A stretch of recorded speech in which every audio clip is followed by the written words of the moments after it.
Les gars, il est temps. Ouais, il est temps de parler de Katseye. Parce que Katseye, je sais pas, il y a trop de drama là-bas. Donc je suis obligée d'en parler. Quand il y a les dramas, tu me vois là-bas. Moi, je suis là que pour les dramas, je vais même pas un peu mentir. Parce que c'est que maintenant, en 2026, que j'ai regardé le documentaire sur Katseye. Enfin, la Popstar Academy 2. Katseye sur Netflix. Et tout ça pour cette vidéo, pour mieux comprendre les dramas. En à peine 2 ans, le groupe a fait plus parler de lui de par ses dramas que de par sa musique. Sa musique est relayée en second plan. Et au final, c'est peut-être pas plus mal parce que leur musique, des fois, est inaudible.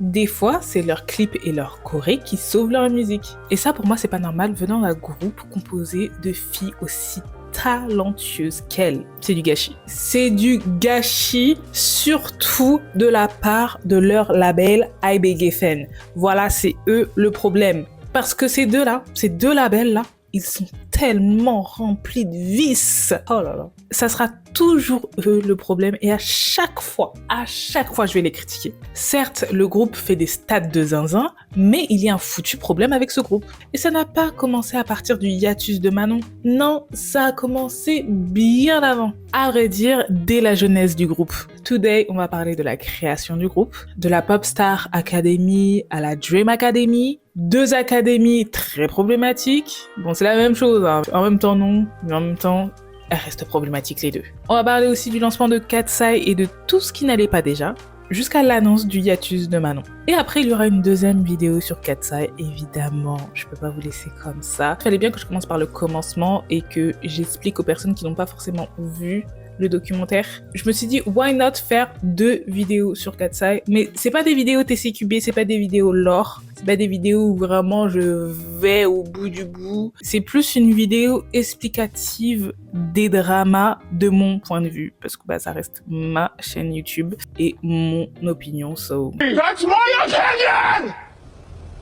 Pas journaliste, je suis juste une énième inconnue qui ouvre sa bouche sur internet. Et du coup, dans la deuxième partie, on va parler en profondeur du hiatus de Manon et même celui de Sophia, de leur musique là, du film qui est sorti, parce que je l'ai vu, pas au ciné évidemment, le film est sur TikTok littéralement, donc fais-toi plaisir. Et on va parler de ce que Katseye représente. Et cette seconde partie sera dispo la semaine prochaine. Hey, je suis Tendo et aujourd'hui, il est temps de blablater et d'ouvrir le dossier Katseye afin de mieux comprendre le vrai problème avec Katseye dans ce nouveau Que du blabla ou QB. Let's go!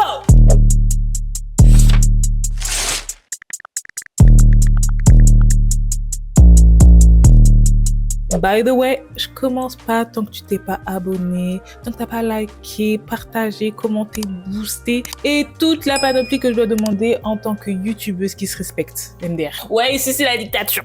Ouais. Je dis ça alors que beaucoup sont actuellement en train de me regarder en mode vas-y, elle avait quoi? Comment seulement? Abonne-toi. Non, en vrai, je suis obligée de le demander maintenant parce que depuis que je le demande, les gens s'abonnent et like et tout le temps, genre ils font les choses que je demande. Après, je sais que les gens oublient et c'est juste un rappel. Et c'est pour ça que je le fais, que c'est un rituel maintenant. Et parce que aussi ça marche. Et évidemment, c'était une blague, hein. Tu peux ne pas t'abonner et quand même regarder mes vidéos. Je suis une blagueuse, des fois. Abonne-toi. Même si je déconne pas vraiment, au final.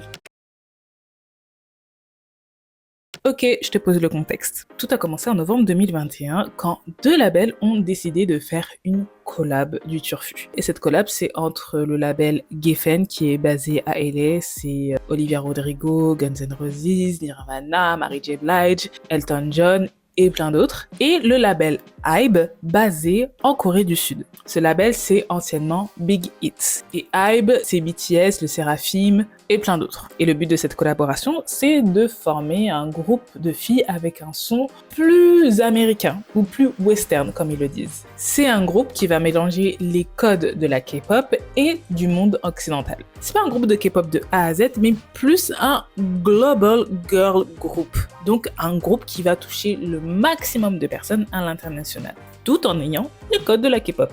Le global girl group là, c'est juste un terme marketing, mais bon, c'est juste un girls band quoi. Et quand je te dis qu'ils utilisent les codes de la K-pop, ça veut dire que ils vont s'entraîner à la coréenne. Ils auront des cours de danse, de chant, de média training, de langue. Les attentes seront hyper élevées. Ces fameux entraînements, c'est 6 à 12 heures par jour. Les attentes sont hyper élevées parce que tout doit être parfait, vu que c'est comme ça que ça marche dans la K-pop. Et les personnes qui font ces entraînements, ça s'appelle les trainees. Et dans ce cas précis, vu qu'on parle que de filles, les filles ont une évaluation une fois par mois. Et pendant ces évaluations, c'est les exécutifs du label qui les jugent sur la danse, le chant, l'aura, enfin la star quality et sur plein d'autres critères. Pour le coup, ce projet en particulier et cette collab est filmé par Netflix et d'abord, c'est juste un documentaire qui s'appelle Popstar Academy. Après avoir reçu 120 000 candidatures pour intégrer cette Popstar Academy, ils ont choisi 20 filles, 20 jeunes filles pour entrer dans ce fameux training. Et ces 20 filles doivent s'entraîner, prouver leur valeur et gagner leur place dans le Girls Band via du coup ces fameuses évaluations. Mais au fur et à mesure du programme, le concept a bifurqué et ça s'est transformé en survival show ou émission de survie appelée la Dream Academy. Dream, sueño, Dream Academy. Et les survival shows pour créer un groupe de K-pop, c'est hyper répandu en Corée du Sud. C'est la base quoi. C'est une compétition où les participantes sont éliminées à fur et à mesure. Et les éliminations sont décidées par le vote des fans et les exécutifs du label. Et ce détail est très important. Tu verras, beaucoup de groupes de K-pop ont été créés via un survival show. Et en fait, la Popstar Academy, c'est un making de band à la sauce coréenne. C'est quelque chose que l'argent a permis de réaliser. Beaucoup d'argent. Et toutes les filles ont signé sans savoir vraiment dans quoi elles s'embarquaient. Et franchement, tout au long du documentaire, ça me fume, mais ils vont name drop BTS combien de fois au juste? C'est tout ce que je me disais à chaque fois. Mais bon, je comprends qu'il faut prouver sa légitimité, mais ça faisait beaucoup quand même. Par ailleurs, le groupe qui sera créé à la fin, leur cible, ça sera des jeunes. Et ils le disent dans le documentaire. Ça sera une audience jeune. Our target demo is going to be young and we are idols, right?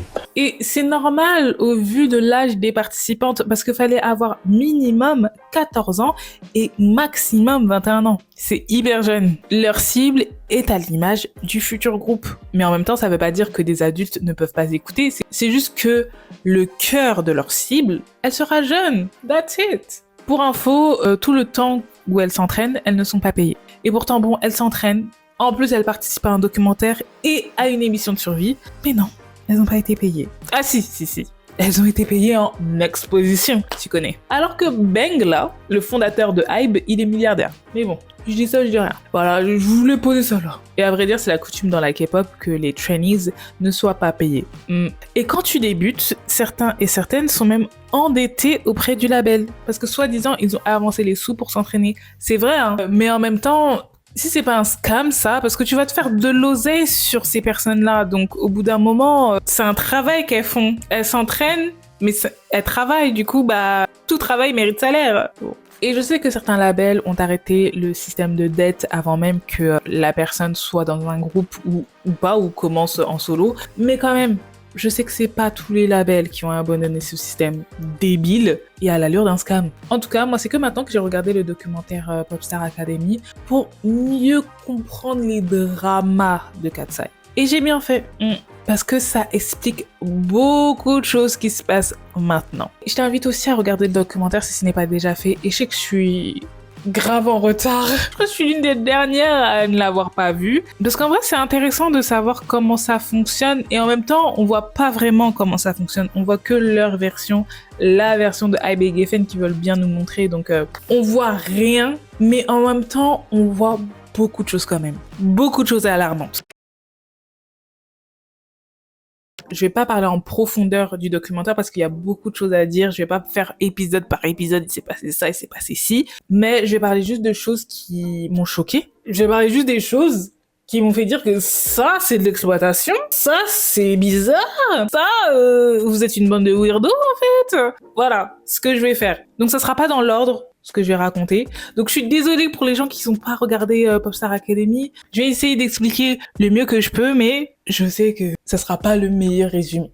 Je tiens à prévenir. En regardant le documentaire, beaucoup de choses m'ont gênée. C'est mon opinion, again, mais à partir de là, je me suis dit, non, les filles là, elles sont exploitées, c'est pas possible. Tout ceci est une vaste expérimentation, on dirait qu'on est dans un laboratoire, et en même temps, une vaste mascarade. En fait, j'hésite entre les deux. Au fil des épisodes, on comprend que les filles ne savent pas dans quoi elles s'embarquaient, genre littéralement. Ça veut dire que les exécutifs leur donnaient aucune info sur les deadlines. Quand est-ce qu'ils vont faire le groupe, qu'est-ce qui va se passer après, elles sont dans le flou total. Et ça fait partie du pestacle. Ouais, ça fait partie du divertissement. En même temps, les fameux exécutifs là, ils veulent quelqu'un qui brise les règles, mais quand quelqu'un le fait vraiment, elle se fait virer. Je parle de Naïcha. En fait, les filles avaient toutes un compte Insta privé ou avaient des stories privées et mettaient des petits extraits des chansons qu'elles chantaient dans l'émission. Évidemment, pour des questions de NDA et de propriété intellectuelle, c'est pas bon, ça va pas du tout. Et c'est pas bien de faire ça, évidemment. Donc oui, je comprends le label qui dit non, faut pas faire ça. Je comprends qu'ils soient pas contents. Mais tout le monde l'a fait, toutes les filles l'ont fait, et en plus, elles sont jeunes. Elles sont si jeunes, elles ont le droit de faire des erreurs. Enfin, leur donner un peu de grâce, c'est gratuit. Mais non, vu que Naïcha avait un peu plus d'abonnés sur son compte privé ou dans sa story privée, alors elle s'est fait virer sans possibilité de se défendre ou de prouver que le label avait tort. Pour moi, ils avaient juste trouvé une excuse pour la virer. Ils en ont fait trop. Si tout le monde l'a fait, tout le monde doit être puni de la même manière. Là, c'était vraiment pas juste. Et le fait qu'elle a pas pu se défendre, please. Surtout que la chanson originale du label est complètement nulle et pétée. Ils auraient pu faire un effort. À travers le documentaire, on les suit pendant à peu près 2 ans d'entraînement. Je crois un peu moins, mais c'est condensé. On les suit et d'abord, comme je te l'ai dit, on les suit en mode documentaire. Et après, le truc vraiment toxique. Elle ne savait pas pour la partie Survival Show. À vrai dire, personne ne savait que ça allait encore durer à l'heure actuelle. Girl, the shade of it all. Quand les filles ont su pour la partie Survival Show, elles étaient complètement anéanties et il y a de quoi. Et franchement, cette idée, et surtout de ne rien leur dire, ça puait dès le départ. Ça puait dès le départ! La partie Survival Show était le coup de grâce. Parce que, encore si elles le savaient en amont, et qu'elles ont signé pour ça, voulaient ce truc-là, ok. Mais là, elles étaient forcées de passer par la partie Survival Show pour elles. Elles pensaient que les exécutifs allaient juste se baser sur ce qui se passe pendant les évaluations, sur les notes, etc. Point. Et qu'ils allaient faire un choix par rapport à la vision qu'ils avaient du groupe, du futur groupe.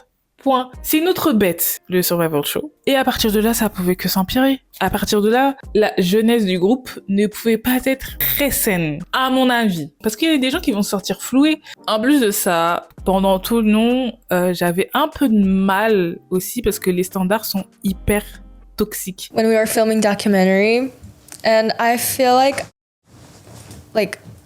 I was like my brain wasn't that developed. I mean, she was 15. You were a baby. I mean, we were all babies. I actually don't really remember. Ça veut dire que c'est des très jeunes adultes, voire des jeunes filles, entre 14 et 21 ans. Elles sont toutes minces. Personne ne pesait plus de 50 kilos. Oui, j'ai remarqué. Choisir exclusivement des femmes noires à la peau claire, c'est un choix. C'est un choix et ça s'appelle du colorisme. À partir de là, je sais qui tu es. Et tu sais pourquoi ils choisissent des femmes noires à la peau claire?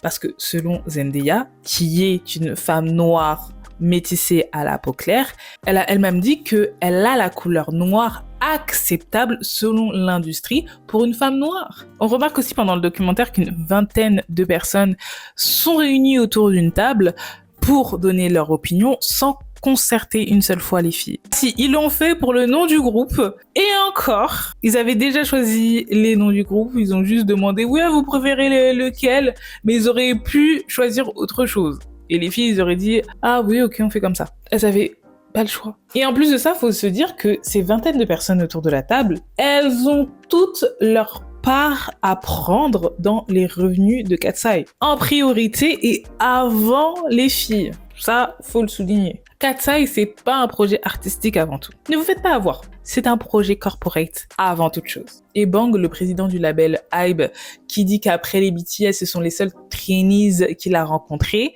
Je peux pas. C'est vraiment pas un flex pour les filles. C'est carrément un red flag. Le gars est milliardaire grâce à des groupes de K-pop dont il n'a pas fait la connaissance la plupart. Et ça veut tout dire. À un moment donné, il y a l'introduction de Lara, cette star. Et je suis trop contente. Franchement, je suis trop contente qu'une indienne à la peau foncée soit showcase. Je suis hyper contente parce que ça, c'est rare de fou. Voilà, il y en a très peu, voire pas du tout. Dans le mainstream, hein. Ouais, hein. C'est vraiment un exploit, car le colorisme en Asie est peut-être pire qu'en Afrique. Parce que je pense qu'en Afrique, tu ne peux pas trouver de cagoule pour se cacher du soleil pour ne pas bronzer. Donc ouais, je pense que c'est pire.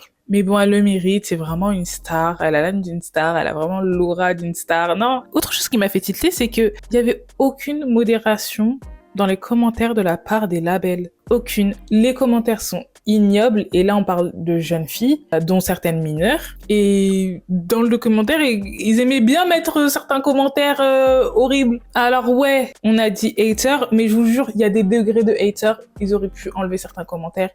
Ils auraient pu, plus de modération, protéger les filles, en fait. Et là, ça se voit qu'ils le font pas. Et je sais qu'on ne peut pas modérer partout. Je le sais, il y a des espaces où ils ont pas la main, les labels. Mais il y a des espaces où si. Et ce qui m'énerve dans le documentaire, c'est qu'ils parlent beaucoup de santé mentale. Il y a carrément un psy. Ils ont des séances avec le psy. Ils le montrent. Et tac, ça drop santé mentale par-ci, santé mentale par-là. D'accord, c'est bien d'en parler. Mais les actes, c'est mieux.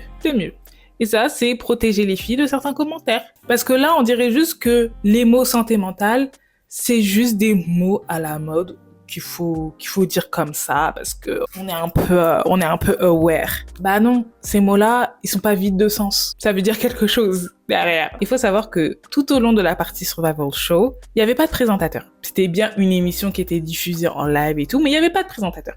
Tu vas me dire, mais comment ça, il y a pas de présentateur? C'est quoi cette émission? C'est bizarre. En fait, si, il y en avait un. Et c'était une intelligence artificielle. Pendant les Survival Show, à chaque élimination, il y avait l'intelligence artificielle qui disait « Telle ou telle fille, cassez-vous ». C'était tellement froid, tellement inhumain, et c'était recherché par les exécutifs. Parce que, pour eux, les émotions, c'est une mauvaise chose apparemment. Avoir un présentateur qui a des émotions, pour eux, c'est too much. J'ai pas compris cette phase-là. Et j'ai trouvé que c'est des jeunes filles qui se construisent en fait. Et c'est une IA qui dit non, aujourd'hui ton rêve là, il se réalisera pas. Casse-toi. Tout ça pour le drama. Tout ça pour le divertissement. Nul et hyper toxique comme move. Il y a aussi un autre moment qui était vraiment perturbant à souhait. C'est le moment où le label a demandé à chacune des filles quel serait leur groupe idéal. Donc fallait choisir 5 autres filles pour former leur groupe idéal. Et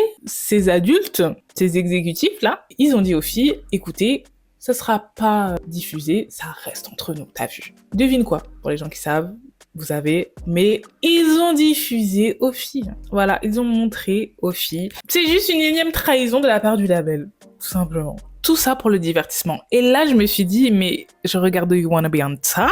Où est Tyra Banks? C'est American Next Top Model ou quoi? Qu'est-ce qui se passe là? Et franchement, ce moment, c'était vraiment lunaire. Et c'est là où Lexi, elle était vénère. Et quand Lexi a side eye, le robot IA qui disait, ouais, toi tu viens, toi tu restes, toi tu dégages, toi tu restes, toi tu vis, toi tu crèves. J'ai adoré ce moment. Parce que ça voulait tout dire. Ça voulait tout dire. Et carrément, je suis choquée que Lexi soit la seule qui a été aussi énervée. Il y avait beaucoup de filles qui n'ont pas apprécié. Mais c'était vraiment la seule qui a dit non, moi je veux plus jouer à ça. Elle a dit qu'elle voulait plus aux exécutifs. Ils ont dit non, toi tu restes. Et ce qu'elle a fait pour partir, c'est qu'elle n'est plus venue pendant 10 jours aux entraînements. Et là, ils ont enfin décidé de la laisser partir. Même si Lexi est quand même revenue par la suite d'une certaine manière, mais on en reparle dans la partie 2, donc abonne-toi. Et elle est encore repartie. Ouais.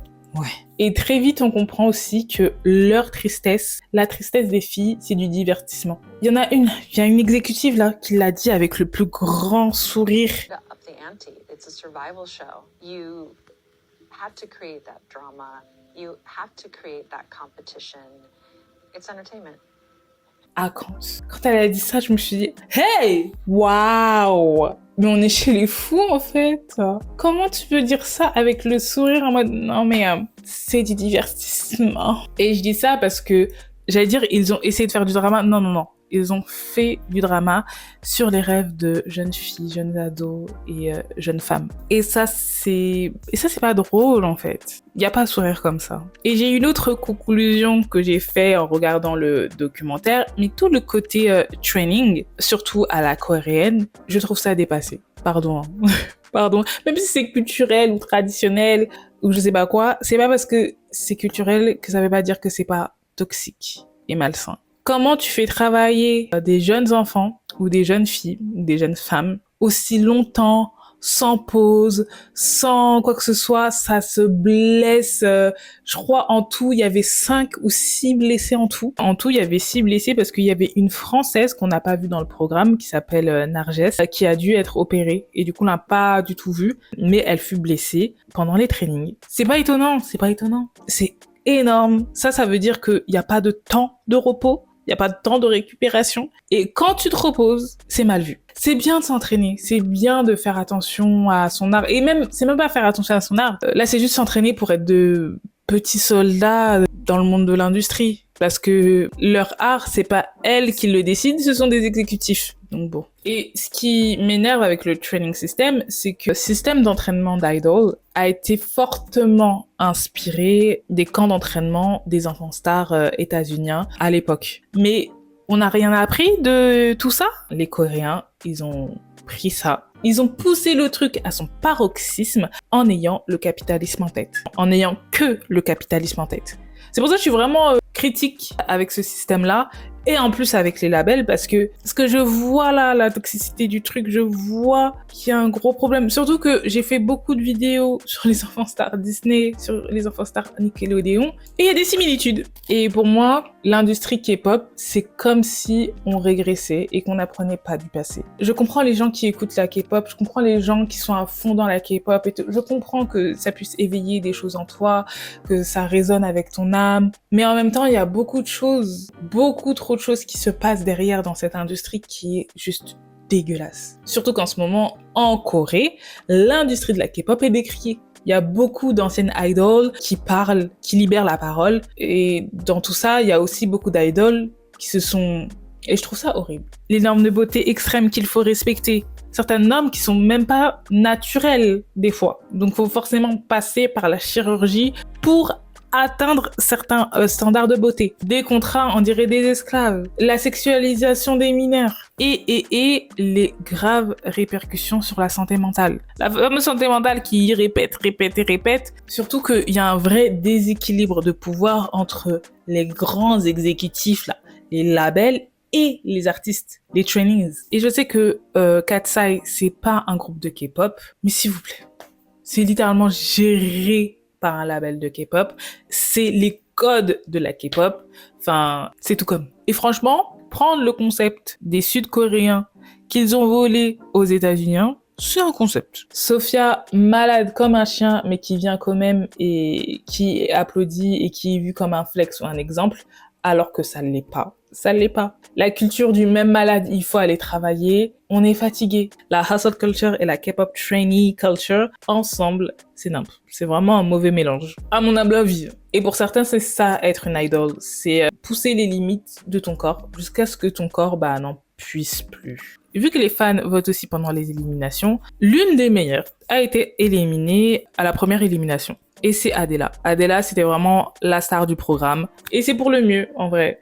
Mais là aussi, les filles ont compris que c'est pas le talent qui va primer. Non. C'est aussi le fait de plaire aux fans le plus possible. Par ailleurs, il y avait un moment où un exécutif dit que les filles appartiennent d'une certaine manière aux fans. Just be aware that there are fans out there who feel like you belong to them. In some ways you do, right? And sometimes, you might welcome that. They can become possessive, they can be extra critical or extra, effusive in their compliments. It's a balance, obviously, but be aware of that. J'ai mis pause pour m'énerver. Parce que quand tu appartiens à quelqu'un d'autre que toi-même, ça s'appelle de l'esclavage et non un travail. Quand tu dis ce genre de choses à de jeunes ados, de jeunes filles, très jeune. C'est vraiment n'importe quoi. J'ai vraiment mis pause, hein. Je me suis dit, mais qu'est-ce qu'il raconte? Alors que je sais que c'est répandu dans le monde de la K-pop, mais c'est pas normal. C'est pas normal que les gens pensent que cette personne leur appartienne. C'est pas le cas. C'est pas le cas. Stop it avec ça. Et c'est vraiment dégueulasse. C'est une manière de penser très esclavagiste, tout ça. Très exploitation. Comme c'est une expérimentation plus qu'autre chose et les filles n'ont pas leur mot à dire, elles n'ont pas vraiment choisi le nom. Les exécutifs leur ont dit, écoutez, voilà, on a choisi ces 3 noms entre Dreamscape, New Crazy et Katseye. Qu'est-ce que vous préférez, vous? Elles ont préféré tout de suite Katseye parce que les 2 autres noms sont terribles. Mais Katseye aussi, c'est pas fifou, hein. Katseye aussi, c'est pas fifou. Désolé, hein, mais c'est pas ouf. On s'est juste habitué, je trouve. Et dans tous les cas, elles avaient pas le choix. Parce que quand t'as le choix entre 3 choix, t'as pas vraiment le choix, au final. Et d'avoir autant de gens autour de la table et de rater le coche, c'est aussi un concept. Et de ce que je comprends, leur entraînement les a préparés à tout, sauf à faire des erreurs et à être de vrais artistes, à trouver leur art, leur patte. Et ça, c'est dommage. On ne les voit pas trouver leur voix. Alors oui, techniquement, il y a des cours de chant, mais je parle pas de cette voix-là. Je parle de leur voix artistique, de leur son en tant que groupe. On les voit pas faire ça parce que c'est pas elles qui le font. Ce sont d'autres personnes qui sont payées pour le faire pour elles. Et je sais que l'industrie, ça marche comme ça. Je sais qu'il y a beaucoup de gros artistes qui n'écrivent pas leurs paroles. C'est la base. Sauf que ces artistes-là, ces gros artistes-là, ont un fil rouge, ont une cohérence dans leur art. Et c'est ça qui manque chez Katseye, depuis le départ. C'est la cohérence. C'est ce fil rouge, c'est cette vision artistique qui peut ne pas être parfaite, mais pour moi, elle est inexistante chez Katseye. C'est juste un produit marketing. Et la musique, oui, c'est un produit marketing, mais c'est pas que ça. En plus, le montage de certaines personnes était caduque. Dans ce genre d'émission, faut toujours faire attention au montage. Parce que dans ce genre d'émission, où le drama est roi, il faut toujours avoir une ennemie. Toujours trouver une protagoniste. Et ils l'ont trouvé en Manon. Manon, c'est la hit girl. Elle est belle, elle a de l'aura. Elle, c'est une star. Tu la vois, c'est une star. Et de base, elle avait déjà un certain following sur les réseaux. Ils sont partis la chercher. Ça veut dire que elle n'a passé aucune audition, elle n'a fait aucun casting. Parce que de base, elle voulait pas être dans le groupe. Les exécutifs sont partis la chercher parce qu'ils avaient la vision sur elle. Ils la voulaient dans le groupe et pas que dans l'émission. Dans le groupe. Pourtant, c'était pas son rêve à la base. Elle a même dit non au premier abord. Elle s'est dit non, ça là, c'est un scam. Et quand elle a vu que c'était légitime, que c'était vrai, elle a dit ok, pourquoi pas, let's go. Parce qu'elle sait qu'elle est née pour être une star. Elle avait l'intuition d'être dans le groupe. Elle avait raison. C'était une certitude pour tout le monde. Parce qu'avant même d'être une trainees, ils ont envoyé quelqu'un pour l'entraîner. Elle avait des cours particuliers juste pour elle. Elle avait déjà un traitement spécial de la part des labels. Manon arrive 3 mois après que les filles ont commencé à s'entraîner. Et de base, elle vivait avec les autres, mais au bout de quelques semaines, elle décide de vivre toute seule avec sa tante. Again, un autre traitement spécial parce que toutes les filles devaient vivre ensemble, sauf les mineurs. Mais elle était majeure, je crois qu'elle avait 21 ans quand elle a commencé. Donc voilà. Et à un moment donné, on la voit parler avec sa sœur et juste dire qu'elle va pas aller à l'entraînement parce que elle le sent pas. Mais comment ça a été filmé, on dirait qu'elle avait juste la flemme. Et ça la montre en tant que flemmarde. Alors que c'est pas le cas. Si mentalement ça va pas, alors tu vas pas au taf. Eux qui étaient à fond sur la santé mentale par-ci, la santé mentale par-là, c'était le moment de prouver que vous étiez vraiment à fond sur la santé mentale. Mais non, au lieu de la protéger, ils ont préféré la montrer en tant que flemmarde et la montrer en tant que ennemie des filles. Manon vient de Suisse et la Suisse est classée haut dans le top des pays ayant la meilleure qualité de vie. Devinez pourquoi ? Parce qu'ils respectent l'humain. Et selon Manon, quand les gens se sentent pas bien, hop, ils prennent une journée de repos. Et c'est ok, le show ne must pas go on tout le temps. Des fois, il faut se reposer. Comme elle a dit, si t'es malade, bah tu prends un day off. Et être malade, ça inclut aussi les problèmes de santé mentale. Les méthodes de K-pop ne peuvent pas être appliquées à tout le monde. Surtout aux gens qui viennent d'Europe. Parce que l'abus au taf est beaucoup plus contrôlé qu'ailleurs. Le pire, c'est qu'à un moment donné, elle avait le Covid et toutes les filles l'avaient aussi. Sachez-le, elles se sont toutes passées le Covid. Parce que des fois, on les voit avec un masque. Même Zoe avait un masque. Et ça a été dit par l'une des participantes, Narges. Et elle a confirmé que personne n'allait au training. Personne. We got COVID, so that kind of like did a snowball effect where like we each like gave each other COVID in a way. So we didn't train. Même Daniela a dit I've definitely lied about not feeling well or something to get out of like a hangout. Yeah. Or even rehearsal. There's hey, we've all done it. I've never done that in my life. We've done it. mais c'est Manon, la flemmarde, c'est Manon le problème. Ça prouve bien qu'ils nous montrent ce qu'ils veulent bien nous montrer. Depuis le départ, les gens et même certains du label ne la voyaient pas dans le groupe. Ne la voulaient pas dans le groupe. Et ne pensaient pas qu'elle avait sa place. Missy, we see you. First met Manon, there was obvious star quality there. Sometimes people of star quality have this arrogance or whatever it is about them. But with K-pop, there's also this required humbleness and kindness and caring about others and your teammates. I have not seen that from Manon. I would absolutely not put her in this group based on my work experience with her. Missy Paramo, c'est la manageuse du groupe. Et cette dernière la qualifie d'arrogante et a dit qu'elle ne la voulait pas dans le groupe. Elle l'a dit. Sauf que la décision, elle te revient pas. La décision était déjà prise. On savait qu'elle allait être dans le groupe. Donc Missy ne la voulait pas dans le groupe, mais aussi il y avait des dramas entre Manon et les filles. Alors que Manon n'a jamais parlé mal des filles, elle était carrément inspirée et intimidée par leur talent et leur discipline. Elle n'a jamais été dans une compétition, elle n'a jamais entendu de K-pop avant, elle n'a jamais dansé avant. Elle a su keep up pour une personne qui vient d'aussi loin. Et pourtant, elle n'était pas là à tous les entraînements, apparemment. Et c'est pas une flemmarde qui peut faire ça, qui peut keep up comme ça. Dès le départ, il y avait un problème et les gens l'ont vu avec Manon. Et comment elle a été présentée. Lara a dit qu'elle trouve stupide qu'une fille comme Manon soit votée aussi haut par les fans alors qu'elle n'est pas tout le temps là à l'entraînement. Mais justement, les fans, ils votent pas sur la technique, sur l'entraînement, etc.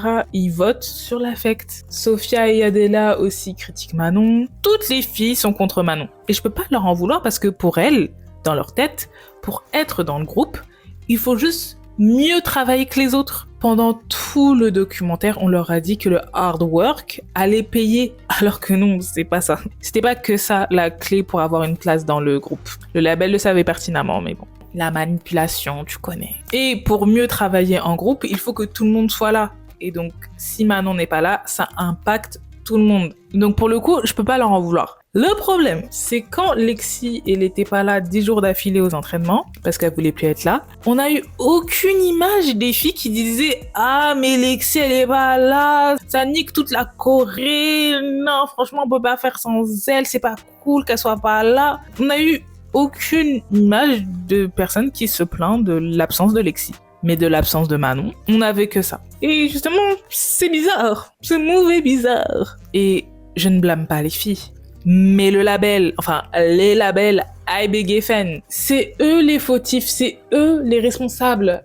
Pas les jeunes filles, jeunes ados, jeunes femmes qui veulent juste réaliser leurs rêves. Ils voulaient absolument une antagoniste. Ils ont choisi Manon. À la fin, Manon s'explique avec les filles. Et même là, j'ai un problème. Même là, j'ai un problème parce que moi, je trouve ça cool qu'elle s'explique avec les filles, que tout le monde parle, que voilà, tout soit franc. Mais Missy, là, Missy, t'es pas obligée de l'ouvrir. Quand elle a dit, ouais, tais-toi et écoute les filles. Things like that. I know, like, you try to listen instead of react to what she's saying. Try to just sit and listen. C'est pas un tribunal. Manon aussi a le droit de parler. Je sais pas. C'est une conversation. J'ai pas compris. Quand elle a dit ça, ça m'a énervée. Je me suis dit, mais qu'est-ce qu'elle veut, elle, encore? Laissez-la discuter, laissez-la parler, laissez-la donner son point de vue. Donc bref, après le drama Manon, qui était garantie d'être dans le groupe dès le départ. À vrai dire, s'il y avait bien une personne qui était garantie d'être dans le groupe, c'est bien elle. Parce qu'elle avait le look. Elle était pas que belle, elle est aussi charismatique. Et elle attire les regards. On ne voit qu'elle. Franchement, l'arc Manon vs les filles, j'ai pas apprécié. J'ai vraiment pas apprécié. Je trouvais important de parler du drama Manon vs les filles qui était orchestré par Hybe Geffen parce que tout est lié. Par rapport à ce qui va se passer après, tout est lié. Ainsi, après plusieurs éliminations, le groupe est enfin formé. Oui, enfin, Katsai est là. Et le problème aussi, Katsai est enfin formé. Alléluia. Et le groupe est composé de 6 membres. Le groupe est composé de Sophia, la leaduse du groupe. Elle vient des Philippines, elle a 21 ans au moment de la création du groupe. Il y a aussi Daniela, a.k.a. Dani, la danseuse qui est vénézuélienne, cubaine de nationalité américaine et qui a 19 ans. J'appelle la voix du groupe, a.k.a. Lara. C'est la première indienne queer à être signée chez Hybe, mais elle est de nationalité états-unienne, âgée de 18 ans. Il y a également Megan, la all-rounder, ça veut dire celle qui est bonne dans tout, et qui est aussi queer. Elle est d'origine singapourienne, chinoise, américaine et suédoise, et elle a également 18 ans. On a Yoonchae, la plus jeune, ou la Maknae. Elle est sud-coréenne et elle est âgée de 16 ans. Et la dernière, Manon, qui représente l'aspect visuel du groupe. C'est la première femme noire à être signée chez Hybe. Elle est de nationalité suisse et elle a des origines ghanéennes et italiennes. Elle a 22 ans quand elle a été choisie pour faire partie de Katsai. J'ai lu quelque part que le label s'est pris pour Thanos à collecter les filles de différentes ethnicités comme des pierres d'infinité. Et en plus, 2 d'entre elles sont queer, c'est juste le jackpot. L'inclusion, c'est cool et franchement, je trouve ça cool, ce genre de groupe. Mais faut pas oublier que c'est aussi un outil marketing. Avril 2024, elles dévoilent le nom de leur fandom et ça sera Icons, qui est un jeu de mots avec le nom Icon, mais pas écrit pareil. Elles font leur début. Le début, ça veut dire c'est la toute première apparition officielle d'un groupe ou d'un artiste solo sur la scène publique, soit par le biais d'un single, soit par le biais d'un clip, ou soit par le biais d'un album. Et c'est un terme K-popien. Voilà. Donc, elles débutent le 28 juin 2024 avec le single Début. Ouais, ça manquait d'inspiration, mais bon.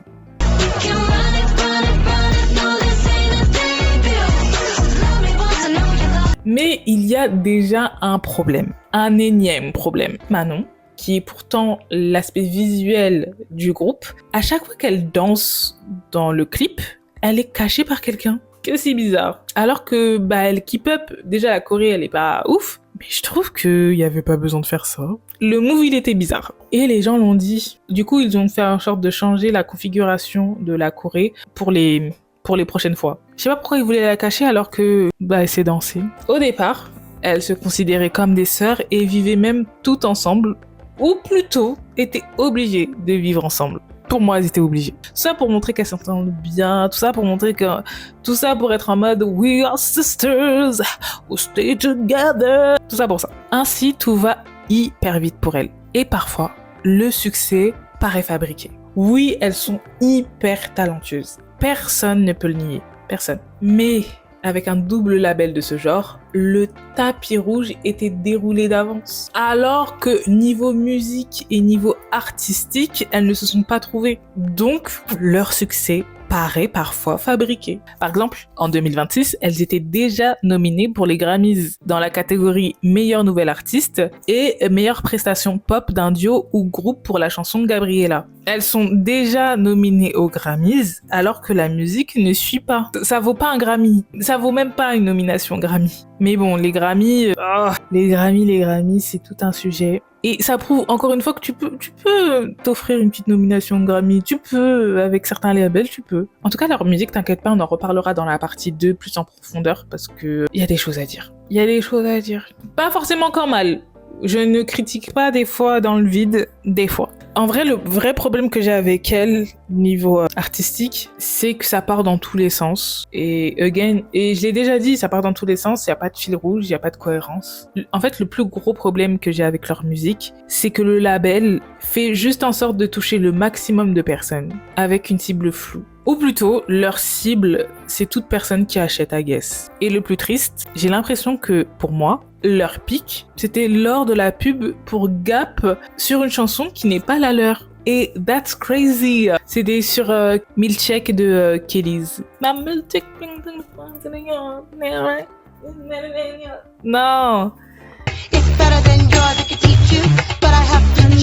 Et en plus, c'est arrivé en même temps que la pub désastreuse de Sydney Sweeney. Donc ça a fait que de donner de la hype à cette pub-là. Pour moi, c'était leur pic. Pour l'instant. Parce que je peux pas deviner l'avenir et peut-être que elle nous réserve des trucs incroyables. Sait-on jamais. Je préviens. Désolée, mais je vais être dure niveau musique. Pas parce que je suis experte en musique et mes goûts sont incroyables. Non, c'est pas ça. C'est parce que pour moi, c'est pas des petites artistes avec un petit label. Non, c'est un groupe international supporté par 2 gros labels internationaux qui ont v'là les sous et qui peuvent s'acheter n'importe quel songwriter, producteur, chorégraphe, directeur artistique de la planète. À partir de ce moment-là, tu peux être dur avec le groupe, pas avec elle individuellement parce que c'est pas elle qui décide, c'est le label. Donc on va être dur avec le label. Voilà, les labels. IBGFN, we see you. Et en parlant de IBGFN, ils ont commencé à avoir de plus en plus de backlash, comme avec la collaboration avec la marque Five Gum. Et surtout, la collaboration avec Five Gum et Yoonchae,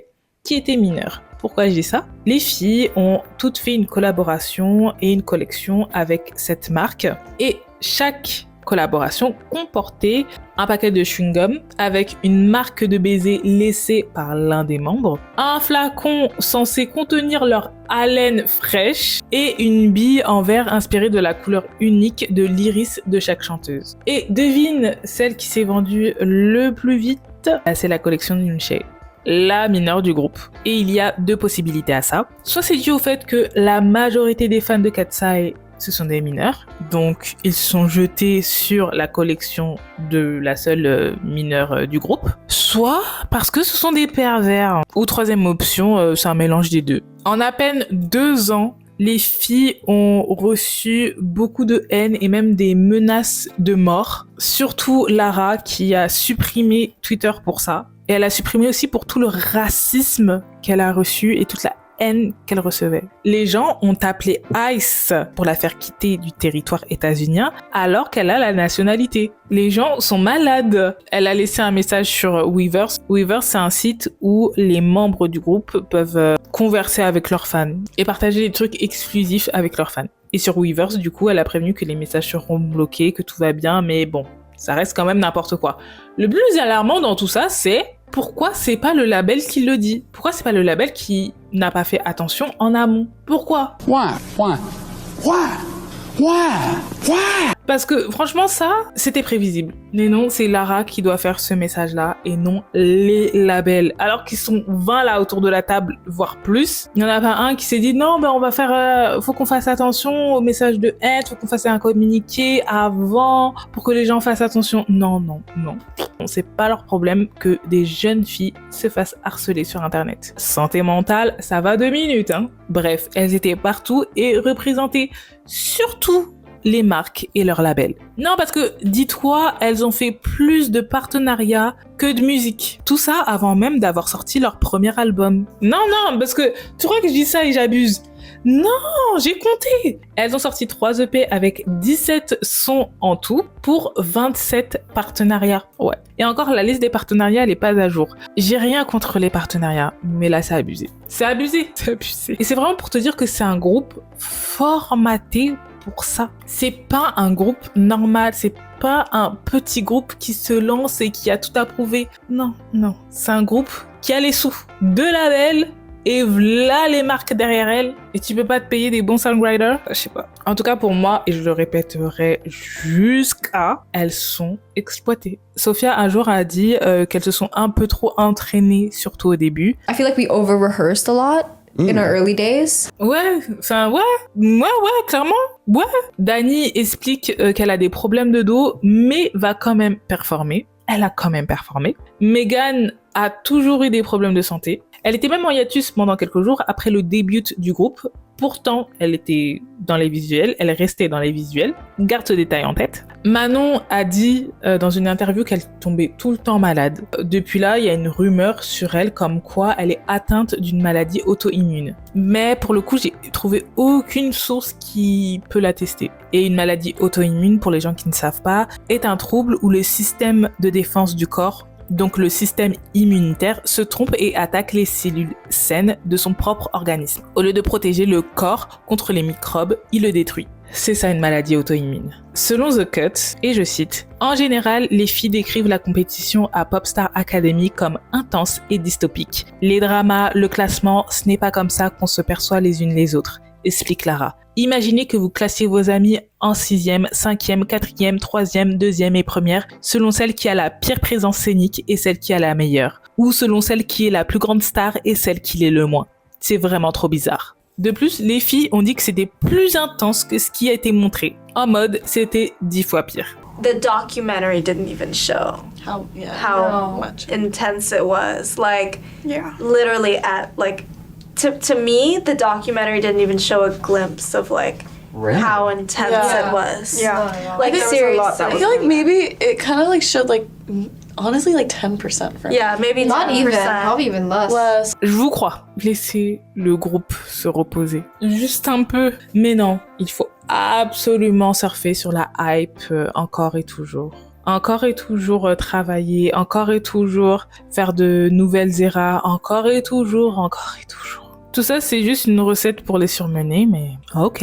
Après le documentaire de Netflix, toutes ont eu un glow-up majeur. Toutes. Au départ, j'allais juste dire qu'elles ont grandi, c'est le make-up, c'est le stylisme, et pour la plupart, c'est ça. C'est vraiment ça. Mais je peux pas nier l'évidence. Je peux pas nier que certaines ont probablement fait de la chirurgie esthétique. Ouais. Et ça, je vous laisse en juger, en vrai.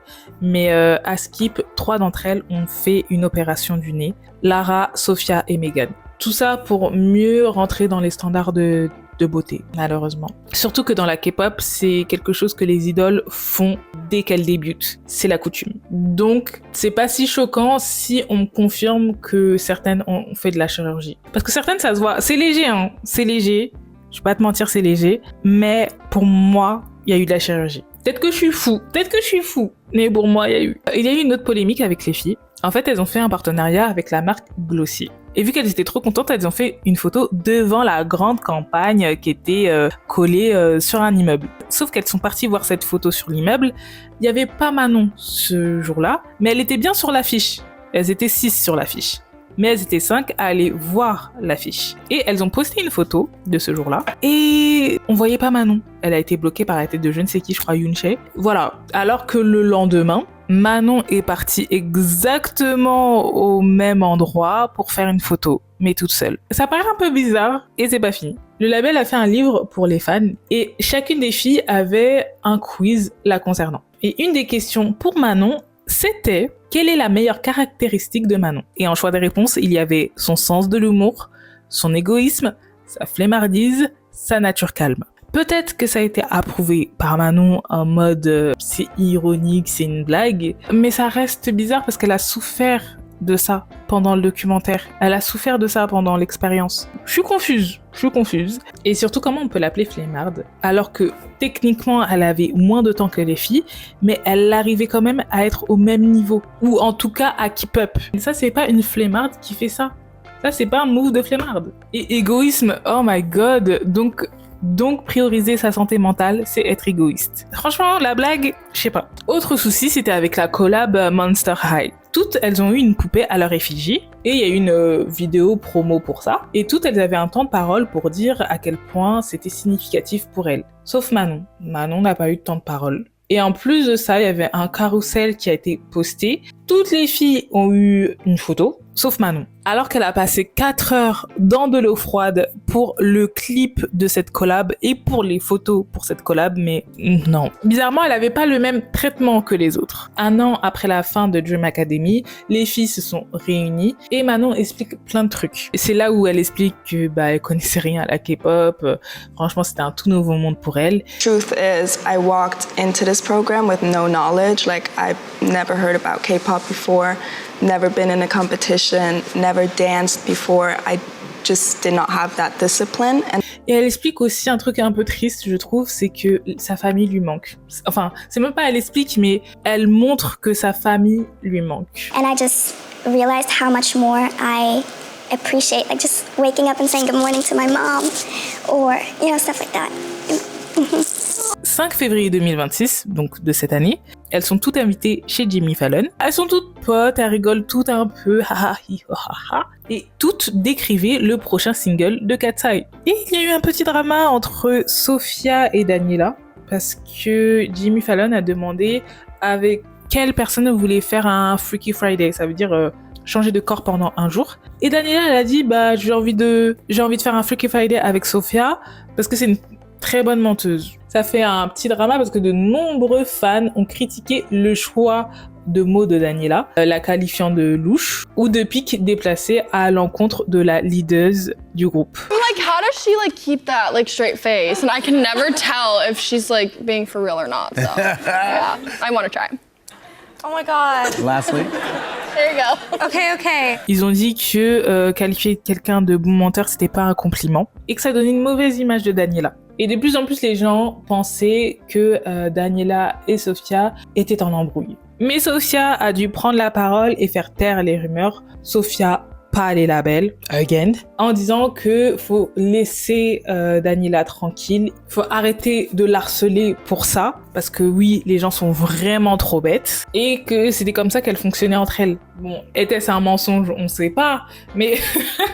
Non, en vrai, la chose la plus débile dans cette histoire, c'était la réaction des gens, des fans, qui étaient prêts à crucifier Daniela pour ça. Ça a pris une proportion ridicule. Pendant le même temps, certains fans ont commencé à spéculer sur le fait que Manon allait quitter le groupe. Je sais pas pourquoi, franchement, j'en ai aucune idée, mais il y avait des rumeurs comme ça. Le 17 février, The Cut a fait une interview des filles, et Manon a dit dans l'interview: quand One Direction s'est séparé, ça a été vraiment dur. Je ne veux pas que nos fans vivent ça. Je ne veux pas être responsable de briser autant de cœurs. Mais patatras. Mais patatras, les gars! Le 20 février 2026, le groupe fait une annonce de la plus haute importance. Le groupe annonce que Manon va faire un hiatus. Et qu'est-ce que c'est un hiatus? C'est une période de pause ou d'interruption temporaire des activités d'un artiste ou d'un groupe ou d'un membre d'un groupe. Et selon certains fans de K-pop, un hiatus c'est complètement normal, c'est banal là-bas. Il ne faut pas s'inquiéter parce que les gens reviennent. 1 mois, des mois ou même des années après, les gens reviennent. Mais il y a quelque chose de différent dans le hiatus de Manon. Mais ça, on en reparle dans la partie 2. Ouais, moi aussi, j'ai besoin de faire un hiatus. J'ai besoin, s'il vous plaît. J'ai besoin d'une pause. Donc, on se donne rendez-vous mardi pro. D'ici là, abonne-toi. On se retrouve dans les commentaires. J'ai besoin de savoir ce que t'en as pensé de la Popstar Academy, de la Dream Academy. Même si c'est sorti en 2024 et je suis bad en retard, je sais. Mais j'aime trop te lire, j'aime trop vous lire. Donc, j'aimerais bien avoir vos avis sur juste le documentaire. Et après, t'inquiète pas, la semaine pro, on parlera des dramas. On parlera bien même. Enfin bref, des bisous, cordialement, Tendo.